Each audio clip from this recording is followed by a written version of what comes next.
Buenas tardes, profesora. Junto a mis compañeras presentaremos el análisis de caso correspondiente a la primera rotativa de la asignatura Modelos 2. El caso se trata de un escolar que tiene 6 años de edad. Presenta el diagnóstico de trastorno de déficit atencional con hiperactividad con buena adherencia al tratamiento farmacológico. En cuanto al contexto educativo, asiste a primero básico en escuela municipal. Se evidencia que presenta dificultades en la adaptación escolar en formato telemático y dificultades para adquirir la escritura.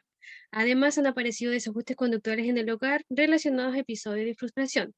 Respecto al ambiente familiar y social, el usuario vive con sus padres y su hermano mayor en el hogar de sus abuelos maternos, pues tuvieron que mudarse a causa de la cesantía derivada de la pandemia. Por otro lado, destaca una rutina donde predomina el uso de pantallas y se muestra interesado en los deportes, principalmente en el básquet. Desde el modelo disciplinar se realizará una evaluación basada en el modelo de ocupación humana, dado la edad en la que se encuentra el usuario, ya que es atingente indagar en la capacidad de desempeño de este y su relación con la evolución del componente afectivo. Por otro lado, respecto al enfoque centrado en la práctica, se utilizará el enfoque neuropsicológico, ya que es esencial realizar una evaluación neuropsicológica desde el punto de vista conductual y emocional, pero además porque según García 2013, esta evaluación es necesaria para conocer el estado de la atención, la memoria y la función ejecutivas del niño con TDA. Se evaluará de manera online por medio de una entrevista semiestructurada sumada a la observación clínica mediante el juego. En relación con el caso dado, se identifica la siguiente problemática. Usuario de 6 años, estudiante de primer año básico en escuela municipal que actualmente se encuentra estudiando telemáticamente y presenta dificultades en el rendimiento del ámbito escolar y desajustes conductuales en su casa. Lo anterior está asociado a problemas en la capacidad de desempeño, los cuales se reflejan principalmente en las habilidades motoras y cognitivas como en la dificultad para adquirir la escritura. Además, considerando el diagnóstico de trastorno de déficit atencional que presenta el usuario, también puede verse afectada la motricidad fina, lo que puede ser un factor desencadenante en la adquisición de la escritura.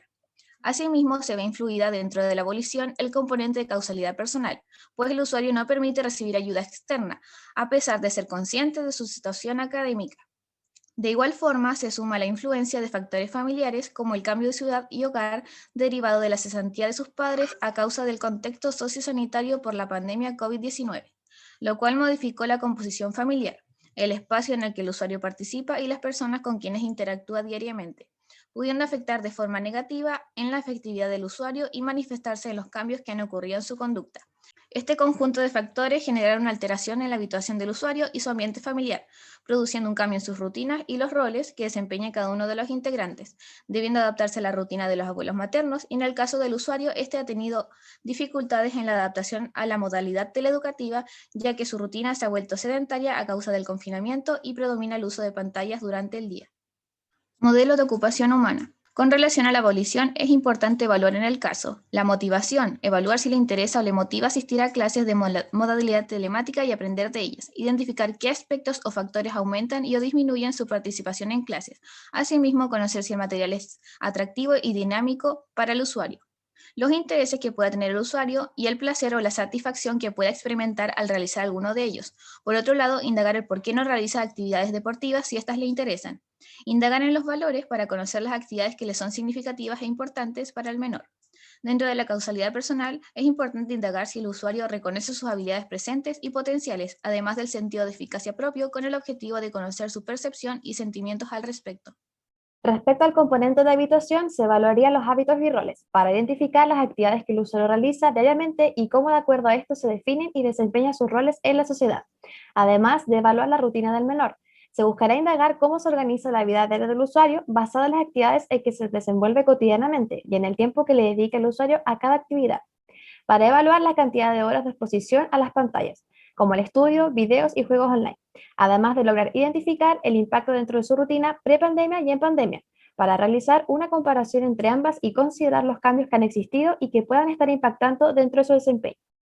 Dentro de su rutina, se reconoce que lleva a cabo un tratamiento farmacológico. Por ello, se evaluará qué tipo de medicamentos toma el escolar, con el fin de conocer estos y realizar una intervención complementaria al tratamiento farmacológico, como el tipo de fármaco, horario de ingesta y efectos que éste produce, y además cómo se siente el usuario al tomarlos. Respecto a la capacidad de desempeño, se evaluaría las habilidades motoras y cognitivas. Para evaluar, se han adquirido habilidades correspondientes a hitos importantes acorde a su etapa evolutiva, como por ejemplo, lectura, grafoescrituras y las habilidades motoras relacionadas principalmente a la lateralidad manual predominante, motricidad gruesa y fina, ya que algunos de los signos secundarios que puede presentar el TDA son los problemas de coordinación motriz que puede afectar al trazado de las letras, dando lugar a escritura irregular, tachones, interlineado, entre otros, con el fin de identificar si existe algún aspecto que pueda estar obstaculizando la escritura.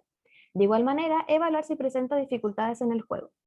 En el ambiente se debe evaluar el ámbito familiar, indagar cómo le ha afectado a los padres el cambio de hogar, si actualmente están buscando trabajo o realizan alguna actividad remunerada. Conocer cómo es la relación del usuario con su hermano mayor, padres y abuelos, y también es relevante conocer de qué manera los padres se enfrentan los desajustes conductuales y episodios de frustración que manifiesta el niño. También es importante el ambiente físico del hogar, evaluar la zona donde reside, los espacios donde se desempeña el usuario, conocer los materiales que utiliza, si hay presencia de distracciones, si cuenta con acceso a Internet y a dispositivos tecnológicos para conectarse a clases. Por otro lado, se debe evaluar el contexto escolar, indagar sobre el contacto con pares y amigos, tanto en su antigua ciudad como en la actual,